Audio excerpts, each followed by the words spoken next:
శ్రీమతి ఏ Mary Saroja గారు BBM Vemagiri BO account with Dhavaleswaram SO. వీరు 1-10-1959 సంవత్సరంలో అద్దాని సత్యం, శ్రీమతి శాంతావతి దంపతులకు అనపర్తి గ్రామంలో జన్మించారు.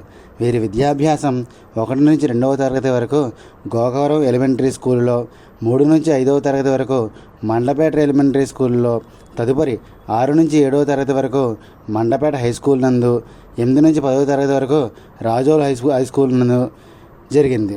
ఇంటర్మీడియట్ కొత్తపేట జూనియర్ కళాశాల, BA first year Ravulapalem college, second and third year Rajahmundry women's కాలేజీలో చదివినారు.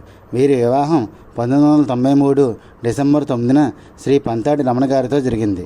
వీరు తపాలా శాఖలో 15/10/1990న BPM Anicut BO account with Dhavaleswaram ఎస్ఓలో జాయిన్ అయ్యారు. తరువాత యాన్కట్ బీఓని ధవళేశ్వరం ఎస్ఓలో కలిపివేయడంతో వీరు BPM Vemagiri BO account with Dhavaleswaram ఎస్ఓగా సెప్టెంబర్ 2006 నందు ట్రాన్స్ఫర్ అయ్యారు. తపాలా శాఖ పొదుపు పథకాల వివరాలను ప్రజలకు చేరువేయడంలో వీరికి వీరే సాటి. తపాలా శాఖకు సంబంధించిన ప్రతి అకౌంట్ని గ్రామ ప్రజలకు అర్థమయ్యేలా చెప్పి వారి దృష్టిని తపాలా శాఖ పొదుపు పథకాలపై మళ్లించి విస్తారమైన అకౌంట్స్ని చేయించి 34 సంవత్సరాల సుదీర్ఘ ప్రస్థానంలో అటు అధికారుల ఇటు ప్రజల మన్ననలు అందుకున్నారు. వీరి ఉద్యోగ విరమణ అనంతర జీవితం సుఖ సంతోషాలతో ఆయురారోగ్యాలతో ఆనందంగా సాగాలని తపాలా శాఖ ఉద్యోగ విరమణ శుభాకాంక్షలు తెలియజేస్తోంది.